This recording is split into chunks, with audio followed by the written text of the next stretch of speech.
não parar, não precipitar e não retroceder. Então dizer para esse cara, sabe quando nós vamos parar? Nunca. Nunca na sua porca vida. Né?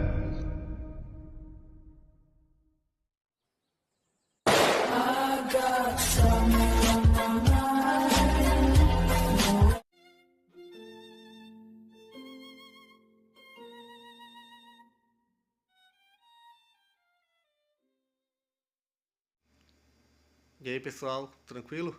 Então vem aqui antes do vídeo começar, pedir para vocês se inscreverem, quem não for inscrito, compartilhar, curtir, comentar.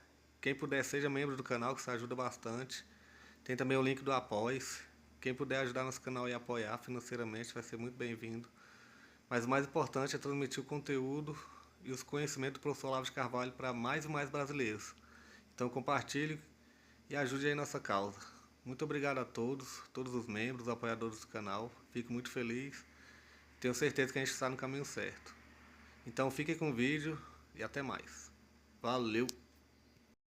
Mas a dificuldade aí é de duas ordens. Em primeiro lugar, nós realmente não temos uma elite intelectual qualificada para enxergar e compreender a situação do Brasil dentro do quadro internacional. Mas ele não tem nem mesmo ideia do quadro internacional. O que o pessoal pensa a respeito do mundo no Brasil é diretamente condicionado por dois elementos: a mídia americana, o New York Times, a CNN, e a mídia nacional. E, em segundo lugar, além, vamos dizer, dessa deficiência que é puramente negativa, existe a atuação de um fator ativo, que é a hegemonia esquerdista da mídia, a qual não vem de hoje, a qual existe no mínimo há 60 anos, na mais modesta das hipóteses, 60 anos.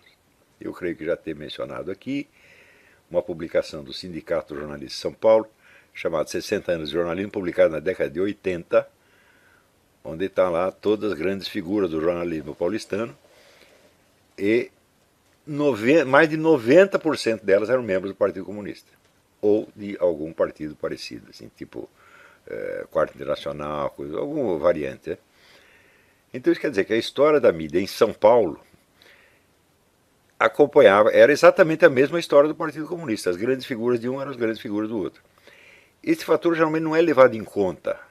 Quer dizer, as pessoas, mesmo que as que têm essa informação, não costumam levar em conta porque, ignorando o que é realmente o movimento comunista e tendo dele uma concepção paroquiana, caipira, tá certo?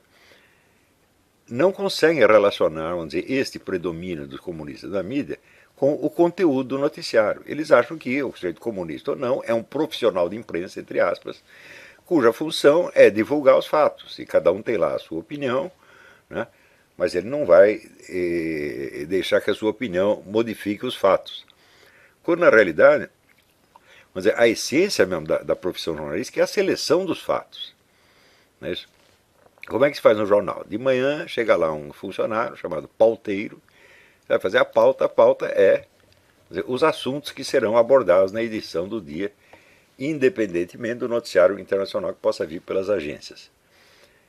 Então, nesse momento, o sujeito já faz uma seleção, depende do seu critério de importância. Esse critério de importância é geralmente baseado no quê? Nos outros jornais. Quer dizer, aquilo que os outros jornais veem considerado importante, será considerado importante na elaboração da pauta, a não ser é quase impossível coincidência de que haja um pauteiro original que tenha lá suas próprias ideias e queira fazer uma coisa diferente. Coisa que eu nunca vi em 50 anos de jornalismo. Um colega meu do tempo do Jornal da Tarde, que era um homem inteligentíssimo, aliás, era professor de filosofia na USP, era o Rolf Kuntz.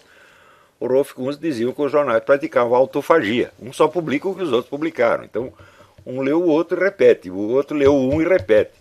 E isso ficou assim no Brasil, sobretudo depois dos anos 60, 70, quando a mídia foi sendo unificada. Quer dizer, o sindicato das empresas jornalísticas, ele adquiriu uma unidade de princípios maior, quer dizer, os vários donos de empresas de mídia passaram a discutir as coisas mais constantemente, e fizeram uma série de acordos, inclusive políticos. Tá certo? E isso aí uniformizou os jornais no Brasil inteiro. Além da uniformização empreendida pelas próprias empresas, havia uniformização ideológica empreendida por membros da redação. No jornalismo existe uma grande circulação de profissionais entre todas as redações. O sujeito que faz uma carreira inteira num só jornal é uma raridade. Existe, mas eu creio que não passa de 5%. Então, o sujeito está hoje na Folha, amanhã ele está no Estadão, depois amanhã ele está na Veja, e assim vai mudando. E isto propicia também a uniformização. Vamos dizer, a direção ideológica do processo, é claro que ela existe, né? Isso quer dizer que o pessoal do Partido Comunista, por exemplo, dava certas instruções, digamos, para prestigiar determinados personagens, seja da política, seja das letras, seja das artes, e negligenciar outros. Quando o partido baixava uma instrução, era do fulano de tal, não é para falar, como fizeram com Antônio Olinto. Antônio Olinto é um escritor brasileiro que tem seus livros traduzidos em mais de 30 idiomas, é um sucesso internacional. Quando chega na Romênia tem lá uma biblioteca Antônio Olinto, e durante 30 anos o nome do Antônio Olinto desapareceu da mídia brasileira. Depois voltou, já velhinho, voltou para o Brasil, e daí foi posto na academia como uma espécie de prêmio de consolação. Mas a cortina de silêncio vigorou durante 30 anos. Isso é um fenômeno que tem que ser levado em conta. O meu próprio nome foi banido por iniciativa do Milton Temer, que era um dos luminares do Partidão. Do Olavo de Carvalho não se fala. Então, de fato, o nome desapareceu. Claro que de vez em quando apareceu uma coisinha ali, outra ali, mas totalmente desproporcional, né, com o tamanho da atuação que eu estava tendo e do efeito social que eu estava desencadeando. Né, se o sujeito saía na rua, só via cartaz, o Olavo tem razão, mas não saía uma menção a isso, né, em jornal nenhum, noticiário nenhum, TV. Isso é normal, esse é o procedimento da espiral de silêncio é esse. Né? Então, as pessoas sabem que isso acontece, porém, continuam lendo jornais e vendo noticiário e televisão como sendo sua principal fonte de informação. Isso está diminuindo hoje, graças à internet. O pessoal se abriu mais para outras fontes, sobretudo para fontes diretas, e vamos dizer, a credibilidade da mídia no Brasil não passa de 5%. Mas esse 5% é importante, por quê? Porque é a elite.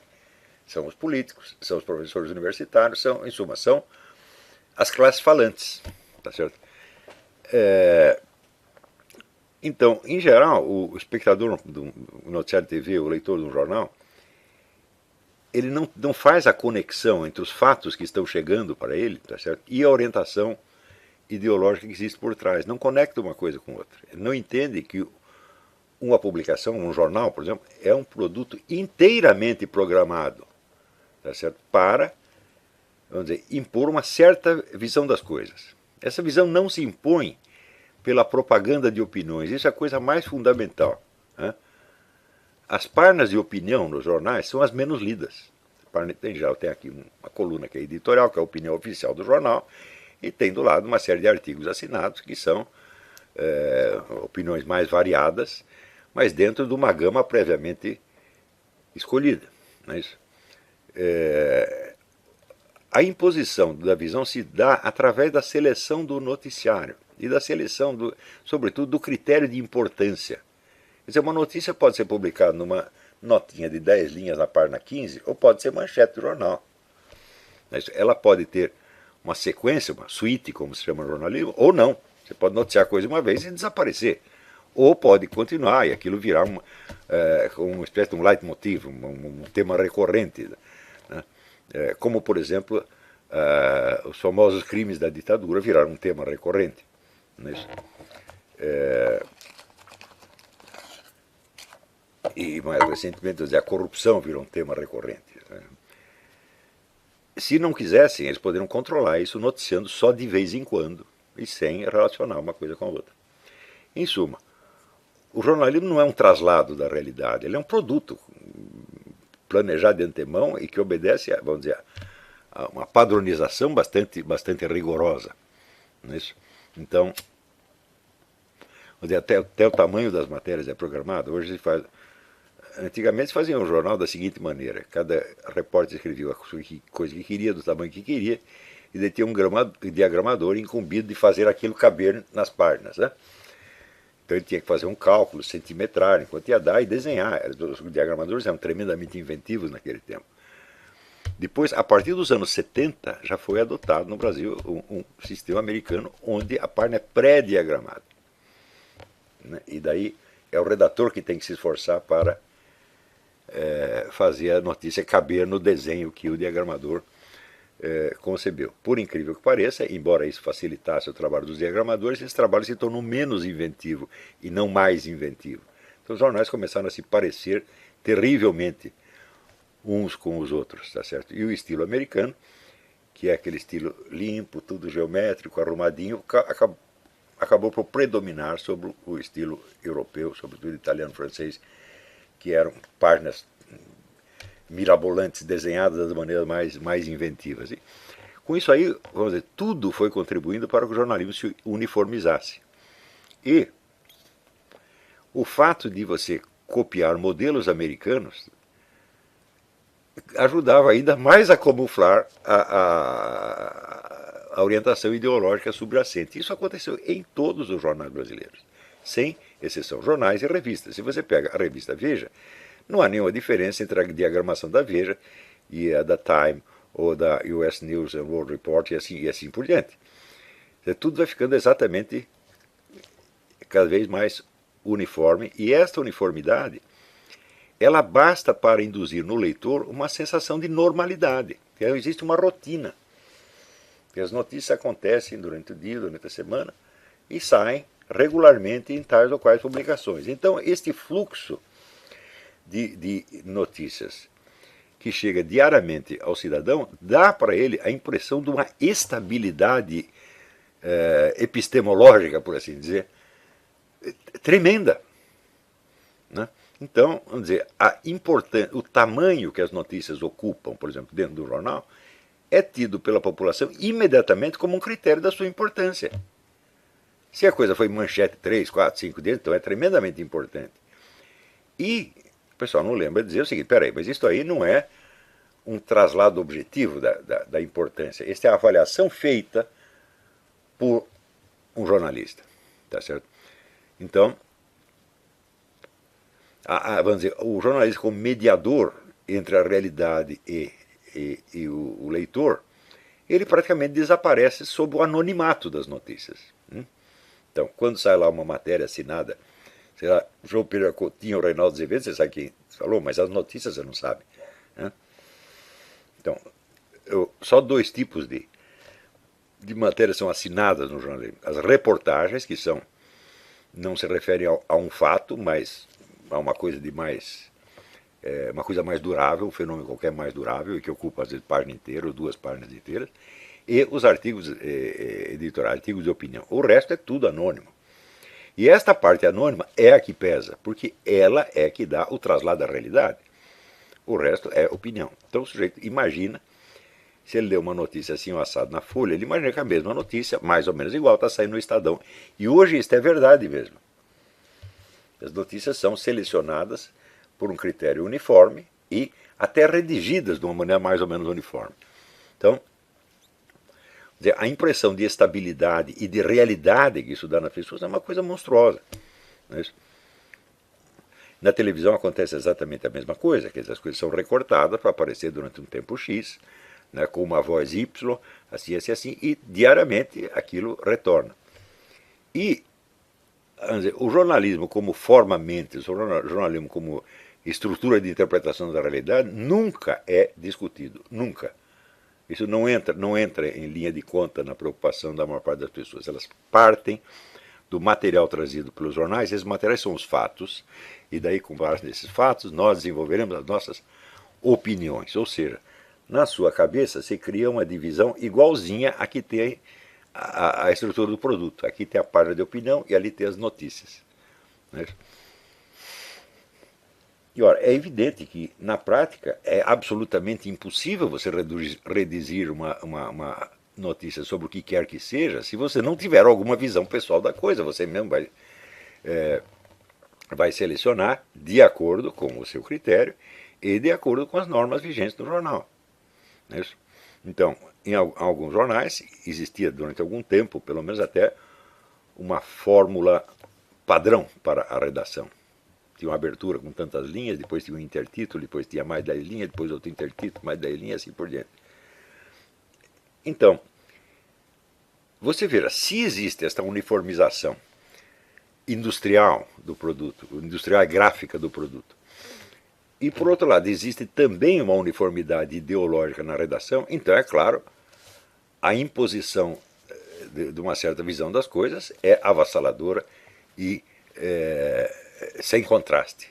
Não há quem diga não. Não há, por assim dizer, concorrência de conteúdo entre os jornais. Isso é importante. Eles não concorrem no conteúdo. Todos apresentam o mesmo conteúdo. Né? Eles têm lá os seus públicos tradicionais e tratam de mantê-lo, conquistá-lo por outros artifícios publicitários. Mas o conteúdo das notícias não tem nada a ver com isso. Mesmo porque os jornalistas, como eu disse, estão sempre mudando de redação em redação, e são sempre os mesmos que estão fazendo tudo. Então, isso quer dizer que o pessoal, por exemplo, que vai estudar em universidade, você vai estudar ciência política, sociologia, etc., você já traz com você uma visão do mundo factual que já está inteiramente estabelecida. Não há como mudar. Né? Quer dizer, não há um processamento científico desta coisa para você poder investigar quais são os fundamentos daquela visão que está sendo apresentada. Quando se faz isso, é exatamente no sentido de reforçar a mesma visão, mediante uma falsa crítica. Então, por exemplo, você mostrar que o noticiário da Folha, do Globo, é condicionado pelos interesses da empresa. Eu digo, olha, os interesses da empresa interferem num jornal assim, em 5% no máximo. Eu trabalhei 50 anos no jornal, eu nunca recebi uma instrução do patrão para escrever isto ou aquilo, nunca. Isso é inteiramente decidido pela classe jornalística. Frequentemente o dono do jornal nem aparece lá.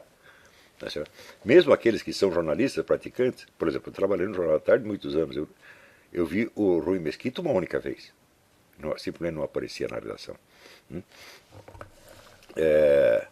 O Otávio Frias Oliveira, então, esse era uma raridade, era uma figura mítica, você via de longe, e então, quando se faz uma análise da empresa, se faz análise pelos cânones marxistas tradicionais. Quer dizer, aqui existe uma classe dominante, existem os proprietários, existem os interesses de classe, e, naturalmente, o jornal deve refletir os interesses de classe. Então, se analisa por este lado. O que camufla a coisa mais ainda, porque você está vendendo um jornal noticiário inteiramente recortado por uma mentalidade comunista, e ainda condenando essa mesma mentalidade por ser capitalista. Então, eu posso dizer que isto é um massacre informativo. E é isso que nós vivemos no Brasil há muito tempo. No Brasil, de maneira muito mais vasta e uniforme do que, acho que em qualquer outro país que eu conheça. Aqui nos Estados Unidos, você tem uma certa uniformidade nos jornais, mas não é tanto. E você tem sempre o fator rádio, que é a coisa mais popular, é o veículo mais popular, e que, em geral, se opõe à mídia impressa. Né? Em outros países também acontece a mesma coisa. Você vê jornais de direita, de esquerda, jornal conservador, cristão, protestante, etc. Aqui não tem, no Brasil não tem essas coisas. Então, graças a isso, a nossa visão, não só da situação nacional, mas sobretudo da internacional, é monstruosamente recortada e caipira. Isto é geral, geral, geral, geral. E nunca se fez um estudo a esse respeito. Então, quando nós vemos fenômenos, por exemplo, como a ocultação do Foro de São Paulo por 16 anos, este fenômeno é mais importante do que tudo que o governo esteja fazendo. Você não pode esquecer o seguinte, que as decisões de um governo, as decisões do presidente da República, por exemplo, elas têm que ser discutidas no Ministério, depois passam pela Câmara dos Deputados, passam pelo Senado, cria um bafafá, tem uma discussão pública e no fim aquilo vira uma decisão oficial ou não. Mas aquilo que foi decidido pelos meios de comunicação está decidido e está feito e ninguém vai discutir e não volta mais atrás. Então isso quer dizer que esse pessoal tem nas mãos os meios de divulgar o que quiser e, sobretudo, ocultar o que quiser. Então, isso quer dizer que, com uma visão padronizada dos fatos, que opiniões você pode desenvolver, se não aquelas que são compatíveis com essa visão dos fatos? É mesmo que seja, se eu sou contra, por exemplo, eu sou contra o aborto, eu sou a favor do aborto. Eu digo, bom, você é contra e a favor nos termos daquilo que foi noticiado, a partir, vamos dizer, do material disponível e, sobretudo, a partir do material indisponível. Quer dizer, aquilo que você não sabe não vai ser levado em conta na sua opinião. Não é isso? Então, nós vemos fenômenos no Brasil que, vistos um pouco de longe, se tornam assustadores. Por exemplo, vocês viram o número de matérias de imprensa, de livros, de programas de TV, de filmes que falam sobre a influência americana no golpe de 64. Assim, é uma imensidão, é um oceano. Qual é a base factual disso? Bom, existem alguns fatos que realmente aconteceram, e sabemos que eles aconteceram porque podemos confirmá-lo por outras fontes. Por exemplo, sabemos que o presidente Johnson mandou uma frota para ficar estacionada, nunca desembarcou no Brasil, e ela ficou ali por perto. Para quê? Bom, isso é uma obrigação constitucional do presidente americano, onde há uma ameaça de crise ou de guerra civil, ele tem que mandar uma frota para recolher os cidadãos americanos que estão em perigo. Foi isso que ele fez. Essa frota não interferiu em absolutamente nada no desenvolvimento do golpe. Nada. Não é isso? Sabemos também, existe o famoso telefonema do embaixador Lincoln Gordon ao presidente Johnson, dizendo, presidente, os militares aqui botaram os tanques na rua, o que nós fazemos? Daí o Lyndon Johnson responde, faça o que for necessário. Isso no dia 31 de março, quando os tanques já estavam na rua. Nós sabemos que o embaixador Lincoln Gordon acompanhou algumas discussões entre os generais e sabia que alguma coisa eles iam aprontar. Tá certo? Mas ele nem sequer se preparou para isso. Tá certo? Então, se o indivíduo, diante do fato consumado, pede instruções ao presidente, então é óbvio que ele não participou do planejamento das ações. Embora tivesse alguma informação a respeito, mas não sabia sequer a data em que as coisas iam acontecer. Por incrível que pareça, a gravação deste mesmo telefonema é apresentada até hoje como prova da intervenção americana no golpe de 64. Qualquer pessoa que você converse, sobretudo no meio universitário, se você colocar coisa em dúvida, ela vai dizer, não, mas isto é óbvio, isto é fato histórico comprovado. Não há comprovação nenhuma, zero. É literalmente zero. Não há nenhum sinal de uma intervenção americana no golpe de 64, zero. Daí as pessoas dizem, não, mas os Estados Unidos tinha firmas americanas, né? Tinha a Light americana, canadense, financiando, por exemplo, movimentos de direita no Congresso. Eu digo, mas escuta, mas vocês estavam alimentando uma oposição no Congresso, o que é que isso tem a ver com o golpe militar, meu Deus do céu? Se esperavam agir através do Congresso, então, certamente, não era com o golpe militar que eles contavam. Então eles citam, por exemplo, organizações, tinha o tal do IBAD, Instituto Brasileiro de Ação Democrática, tinha dinheiro americano, dinheiro da Light, lá, né? De fato tinha, mas isso era uma ação dentro do Congresso, era propaganda política normal dentro da concorrência parlamentar. E, sobretudo, tem o fator que eu, há 20 anos, digo, bom, se os Estados Unidos interferiram tanto, se assim interferiram tanto, tinha que ter pelo menos um agente da CIA lotado no Brasil. Me deu o nome de um agente que estivesse lotado no Brasil. Até hoje, desde 1964 até hoje, quer dizer, meio século mais um dia, estou esperando o nome do tal agente, e até hoje ele não apareceu. Em compensação,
Chegamos a mais um final de uma aula, de um vídeo. Espero que tenham gostado. Quem não se inscreveu ainda, se inscreva, compartilhe, comente. Ajude o nosso canal, apoie, seja membro. E ajude o nosso canal a chegar a cada dia a mais brasileiros que precisam muito do conhecimento do professor Olavo de Carvalho. Então é isso aí, fique com Deus, até o próximo. Valeu! Então é isso aí, pessoal. Que é o nosso canal. Que são alguns livros que eu já li. A maioria foi doação, mas alguns eu adquiri, professor Olavo de Carvalho. Alguns livros se perderam aí que eu emprestei. Professor Alexandre Costa. A Bíblia Sagrada. 10 lições sobre Karl Marx. Indico a não ler esse livro, que é muito ruim mesmo. Alguns pensadores aqui que realmente, como o professor Olavo de Carvalho disse, não são pensadores. Valeu, tamo junto aí. Apoie nosso canal, seja membro.